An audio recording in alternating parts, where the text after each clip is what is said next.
Right, Saka Sirhind. Took place in 1704. It was a few days after we did Saka Chowkaur Sahib last week, right?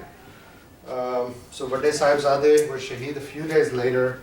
This happened, so it's actually this Thursday, a week from this Thursday, right? 28th. So the video links of all my classes are on Canvas. Okay, you go to courses, pages, and the video links come up. So the Shahidi, after the Shahidi of the Elder Sahibzade, Guru Gobind Singh Maharaj, leaves the battlefield under the order of the five Khalsa, right? The Bajpayare get together and they say that you have to leave. So he leaves. They say that if you leave, there's only five Khalsa left in the whole world, right? That's it. So if they get Shaheed the next day, that's the end of it, right? They said, Guru Sahib, if you leave, if you are able to get out, you can create hundreds of thousands of more Khalsa. And that is what happened. That is absolutely true.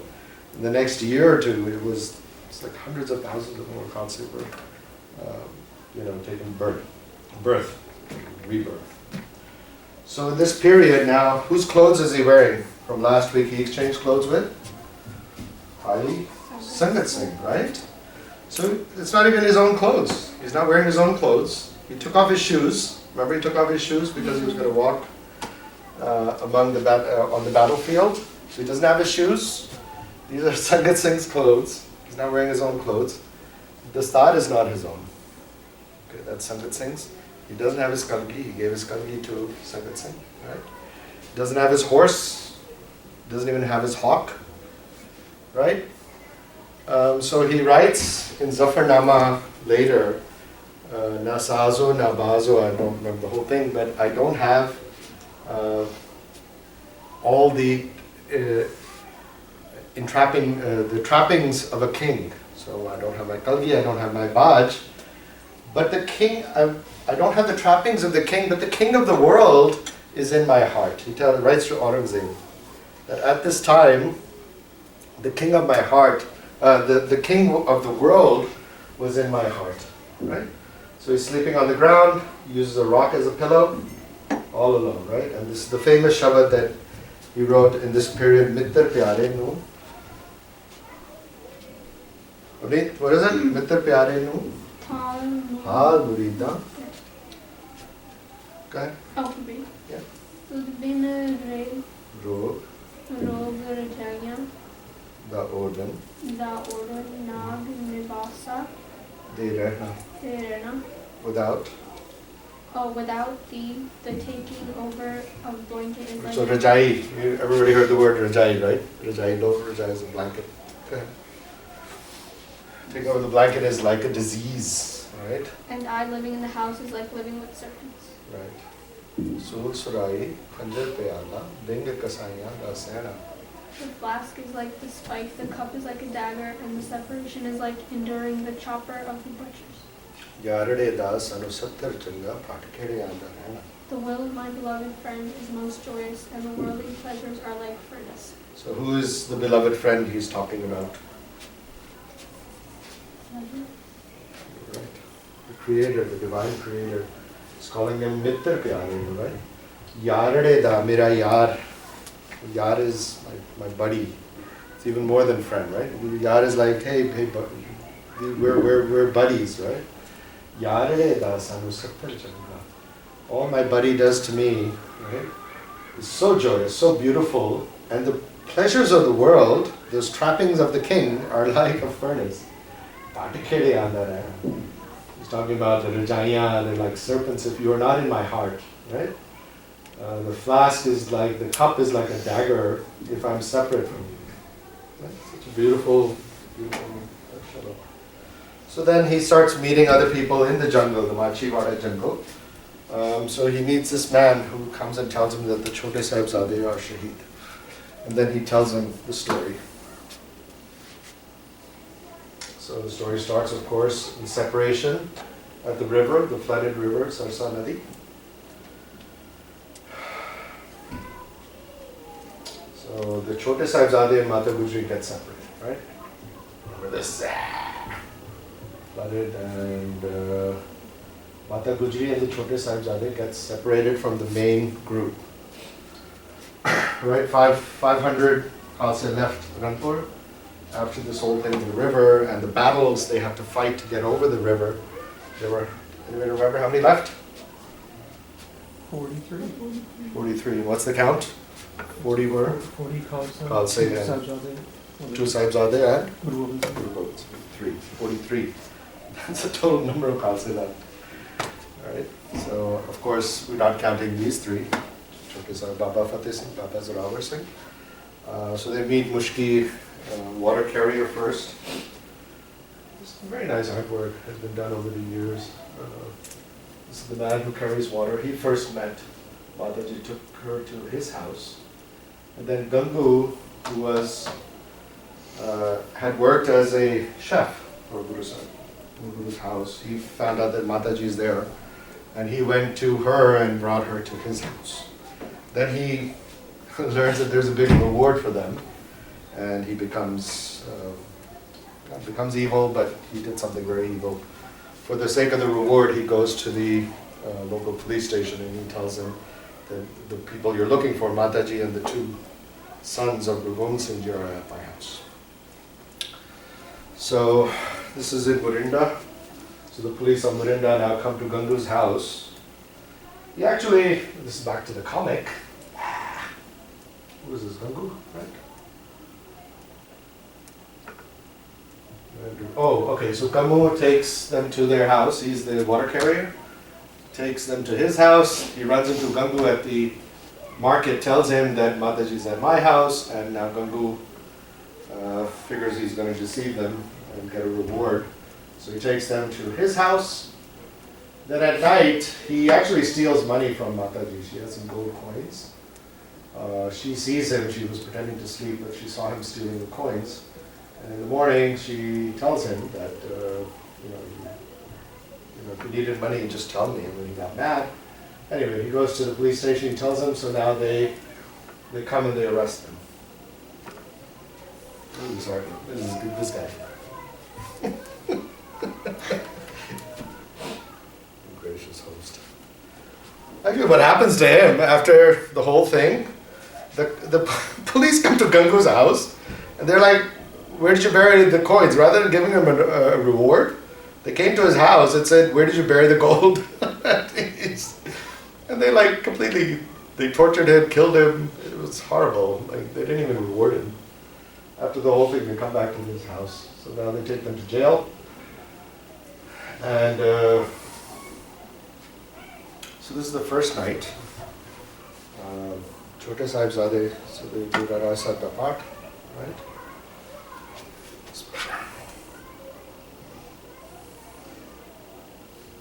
Better? Better, okay. So, again, it's in the Thanda Burj.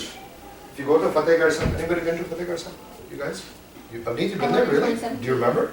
Some parts of it, I have pictures. Really? Yeah. That's really worth going to. Chamkaur Sahib and Fatehgarh Sahib, the 2 places you should go. All of you should go to. So in Fatehgarh Sahib is actually, you can see the brick, the bottom of the bricks where they were shaheed. They still exist. You can see them. I get goosebumps when you see that. And there are little kirpans that they found when they excavated. It's not 100% sure that it belonged to them, but people believe that it was their kirpans. So obviously it's metal, so that doesn't perish as fast as.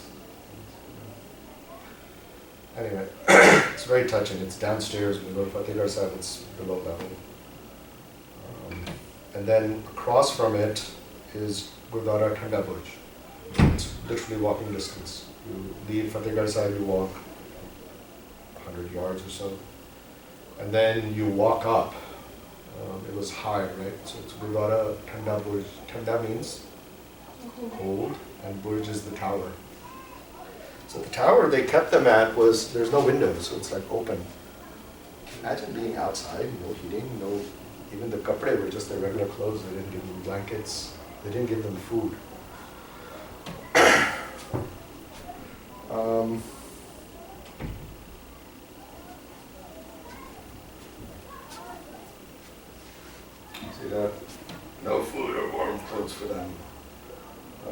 the Nawab of Sirhind. I'll tell you what happens to him too.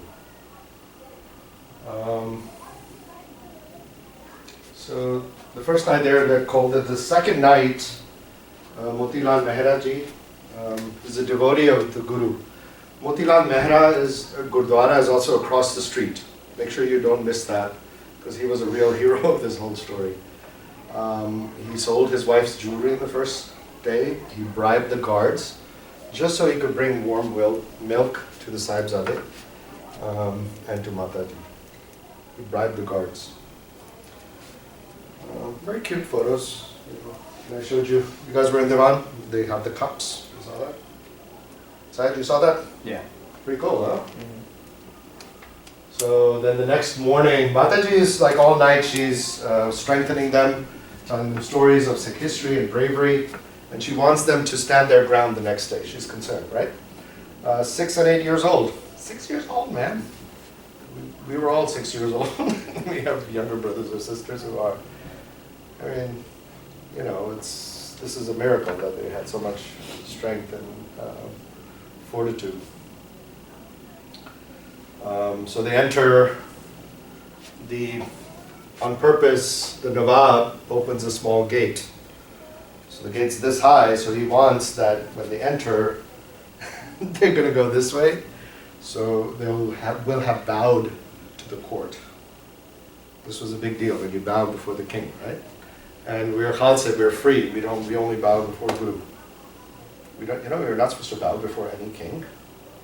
Like, you're not supposed to, like Queen Elizabeth, you're not supposed to bow or whatever. So what they do is, they went foot first. Alright? It's a very cute story. They go foot first into the things, they're pointing their feet at it. And they come in, Vaheguru Ji Ka Khalsa, Vaheguru Ji Ki Fateh. And they're all trying to convince them, become Muslim. They start lying, they say your father's dead now, we've killed him, your brothers are dead. And there's nothing left now for you.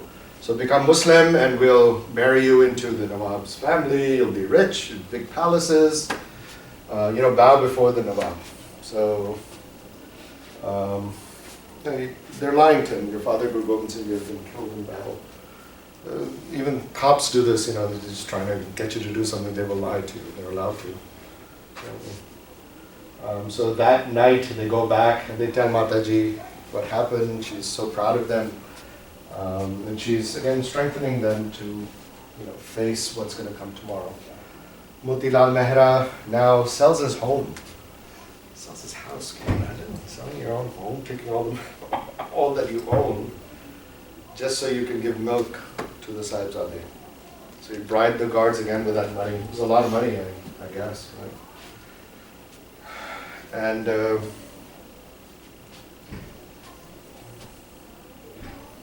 so he gives milk to them the next night as well.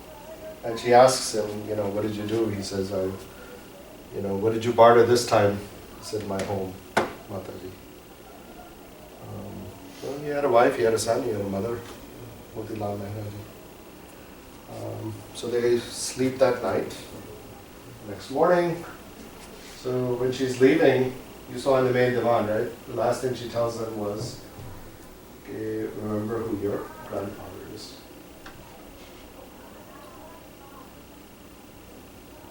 Yaad rakho kide pote ho tusi. Remember whose grandsons you are. So they enter again, Vaheguru Ji Ka Khalsa, Vaheguru Ji Ki Fateh. Now the Nawab's getting to the nitty gritty of this, okay? So he calls the Qazi. The Qazi has some objections. He goes, in the Quran it says that you're not allowed to spill the blood of the innocent. These are the words in the Quran, okay, the Muslim holy book. You are not allowed to spill the blood of the innocent, okay? So they listen to that, but the Qazi is not a good guy either. He's like, these are troublemakers, this is the sons of a big troublemaker, they should be killed, right?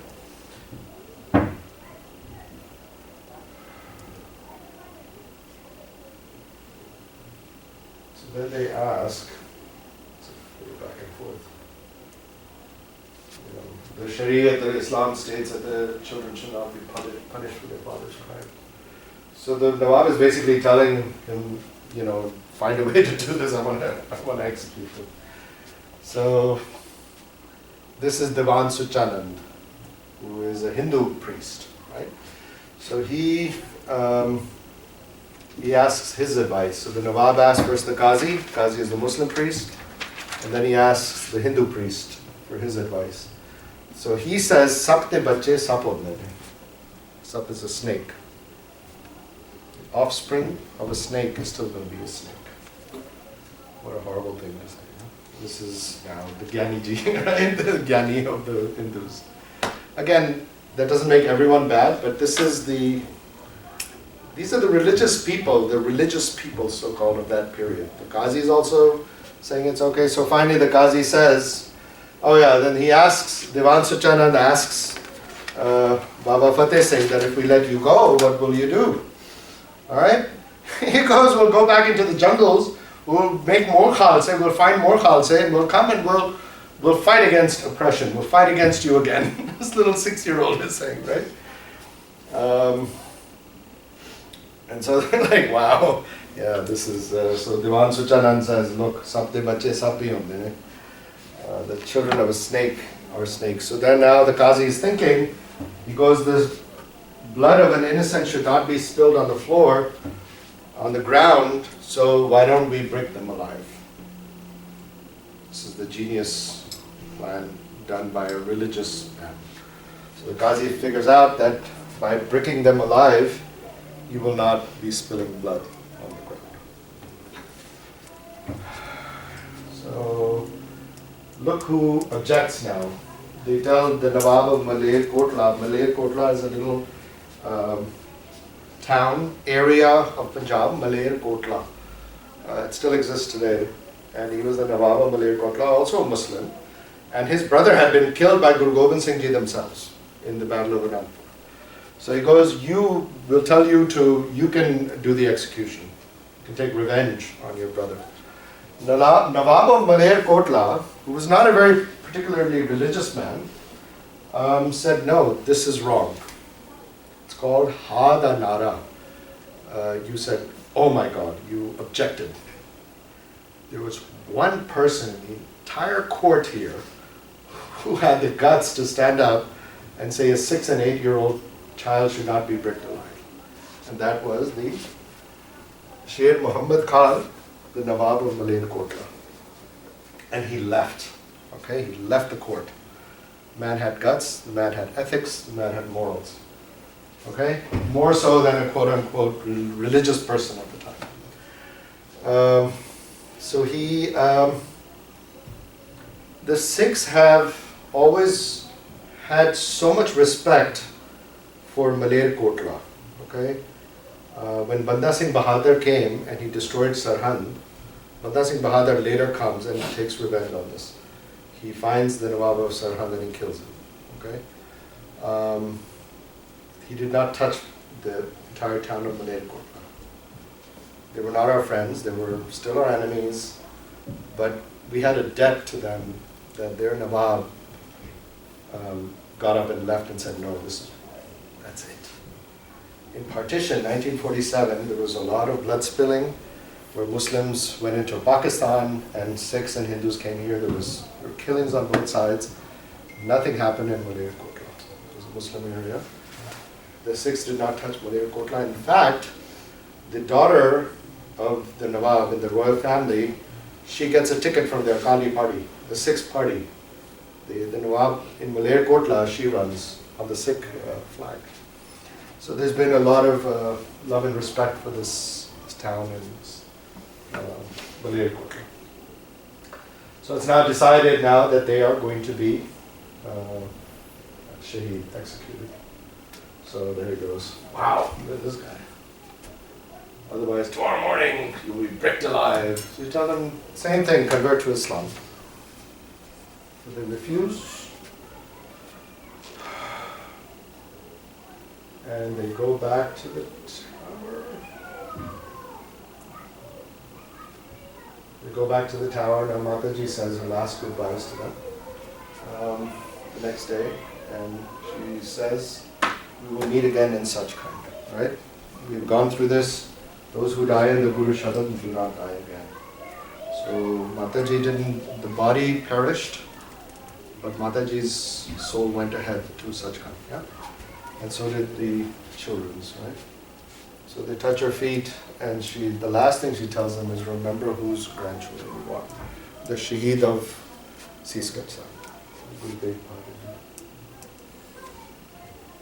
And now they're going, there's a lot of, even among the masses and Hindus, Muslims, Sikhs, they thought this was horrible, what was happening. The executioners who were local actually refused to execute them. They then got different executioners from Delhi who were like in jail for something else. They pardoned them if they would do this execution. So they started doing it. They started breaking them alive. A very beautiful story of bravery and strength and belief in Guru. So actually there's quite a lot of evidence that they were bricked alive. And they basically lost consciousness and they took down the bricks. Or the bricks fell, that's what they say, that it was so horrific that even the universe did not accept this and the bricks fell. It's a little confusing as to exactly what happened, but there is evidence that they were actually executed. They went to see, at the same time, Mataji also left her body at the same time. So this I just went through in the main Diwan as well. This is Diwan Todermal, very wealthy man of Sirhind. And he paid, it was not laid down, the gold coins were placed like this in rows. Do you see how it is? So it's not laid flat, khade khade gold coins. What a horrible time, huh? Oppression, greed. And they told him, you want to cremate the body, there's no space in all of Sirhind to cremate these enemies of the state. So he had to purchase this land. I've seen it. If you go to Gurdwara Jyoti Sarup is nearby to Fatehgarh Sahib. So these are the 4 Gurdwaras that you should visit when you go to Fatehgarh Sahib. You probably went there. Maybe. You don't remember? So Jyoti Sarup is also a very big Gurdwara. Gurdwara Jyoti Sarup. So there where Maharaj's takhat is kept is the space. Again, you get goosebumps when you go there. It's about $50 million in today's money, I calculated it. This little 5-foot space. So this is Gurdwara Fatehgarh Sahib.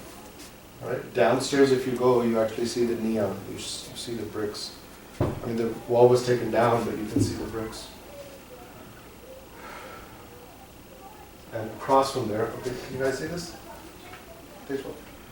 This Fatehgarh Sahib, you walk across, and this is Gurdwara Thanda Buruj. Okay.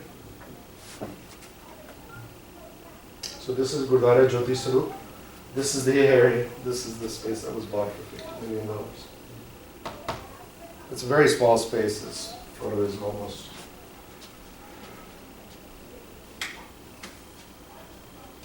So the actual takhat is made, the Granth Sahib's Prakash is on that space.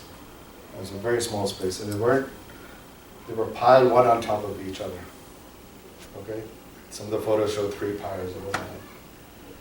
Mataji, Bada Sahib, Chote Sahib, Zorawar Singh, Fateh Singh, on top of each other.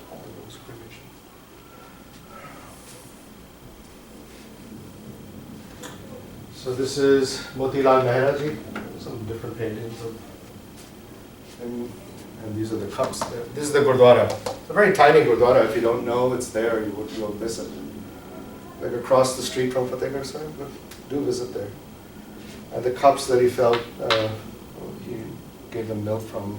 And so they caught him after that, and they shaheeded him in the most gruesome way you can imagine. They were put into an oil press. So I've hidden that part of it. Motilal Mehra, his wife, his mother, and his child, actually.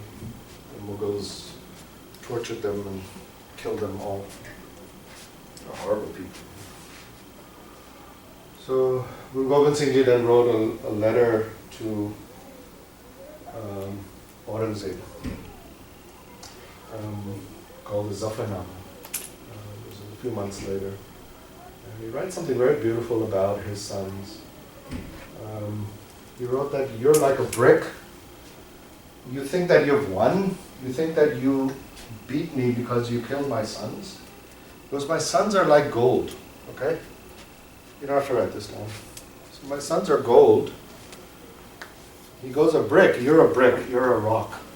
You could break a vase of gold, right? Gold vase, right? You could cement brick, a brick can destroy a gold vase. What happens to the gold vase? It breaks, right? What is the value of this?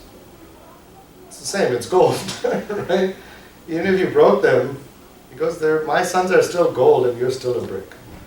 You're still a rock. It's very poetic what he wrote, and it's very beautiful.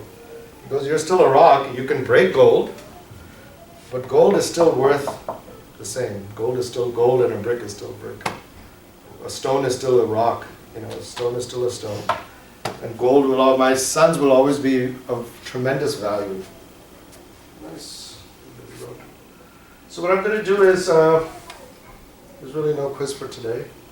I might add one over the holidays because you guys have nothing else to do. Bal Chutgyo Bandhan Pare. This was Nove Padsha. So Gurbani was written by the first 5 gurus and? Kabir. Yeah, Kabir Sahib, right. But the gurus. Which other guru? The 9. 9th. Alright, so Guru Tegh Bahadur Ji, when Guru Arjan Dev Ji compiled the Kartarpur Sahib Wali bead and installed it in Darbar Sahib, in Harmandir Sahib, that was Guru Arjan Dev Ji.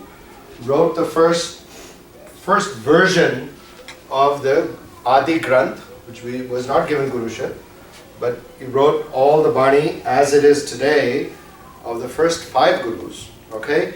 He left pages empty for the 9th guru to add Bani. Okay? So, the final version of Guru Granth Sahib that is installed as Guru, the one we read, is called the Damdami Sahib Wali Bead. That was actually compiled by Guru Gobind Singh Ji Maharaj, and he added the Bani of the 9th master. Okay? So the final version was done after actually Machiwada. He goes to Damdama Sahib, and there is compiled. So this is after all the Shahidiyan, after this whole thing, and there he compiled the final version. And so there's words from the 9th Guru. This is a very beautiful one. Bal Chutgyo Bandhan Pare. Deshmukh, can you read that? बल छुटक्यो बंधन परे कछु न होत उपाय कहो नानक अब ओट हर गज ज्यो हो सहाय. Means? My strength is exhausted and I am in bondage. I cannot do anything at all. Says Nanak, now the Lord is my support. He will help me as he did the elephant. Okay, the elephant. Okay, they're making comparison to this elephant, like he helped the elephant. So if you don't know the story, it doesn't make any sense. Like, what is Guru Sahib talking about? That Gaj is the elephant. Ota har Gaj jo ho, like you protected, you saved the elephant.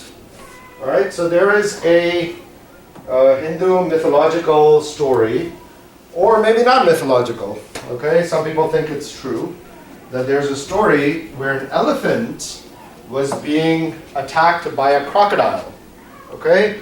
Crocodile is not letting go of the elephant's foot. He's grabbed it in the water. Elephants go in the water also, right? So now crocodile grabs onto the elephant, and the elephant cannot release itself, okay? So he's begging. Normally we think that only the human form can connect with the divine, okay? So in this story, they actually have an elephant that connected with the divine. They took a flower out from his, what's it called, trunk. Right. I was going to say tusk. Trunk. Takes it out, uses his trunk, takes out a flower, points it to the skies and said Ram. Okay? This is how the story goes. Some people think that it was true, this actually happened. So an elephant skipped the human form and directly touched Vaheguru and connected with the divine. And Vaheguru then releases the crocodile from. That is the story, so that's what Guru Arjan Dev Ji is referring to. Alright? Nanak, ab Kaho Nanak ab ot har gaj jo ho sahai. Help me, support me, save me as you did the elephant. These are little stories that you, if you don't know the story, another reference to the elephant.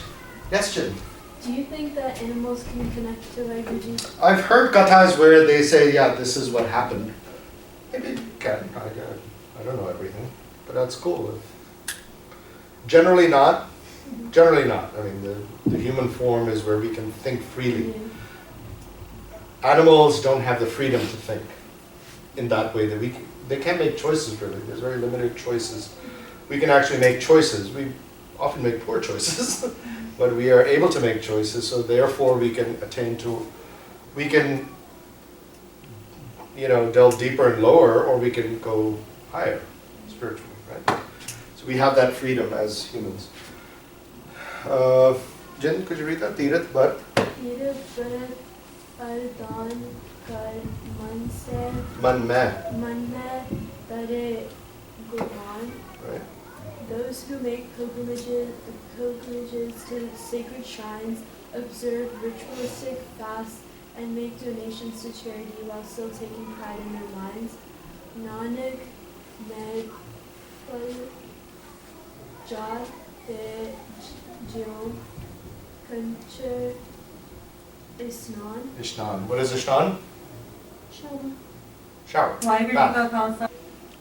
Those who make pilgrimages. So you go to gurdwaras, you go to temples, you go to Mecca or masjids or mosques, whatever, but you have so much pride in your heart. You didn't let go of your ego, right? Man mein dhare guman. Nanak nehfal. Nehfal is useless. All these things, these rituals are useless. Jyon kunchar ishnan. So what does the elephant do? Takes a ishnan. It takes a bath in the water, cleans itself, right? So there's on the left, right? There's the elephant. It's having a great time, taking a shower, taking a bath, right? Gets all clean, and as soon as it leaves, it takes mitti, it takes dirt, and throws it on itself. That's what elephants do. Okay, there's natural reasons why they do that, but that's what they do. So, kind of giving a metaphor for people who do like Path or come to Gurdwara, but they have so much ego. You're basically taking a shower and throwing mitti on yourself, throwing dirt on yourself. Kind of nice, right? Nanak nehfal jat jo kunchar ishna.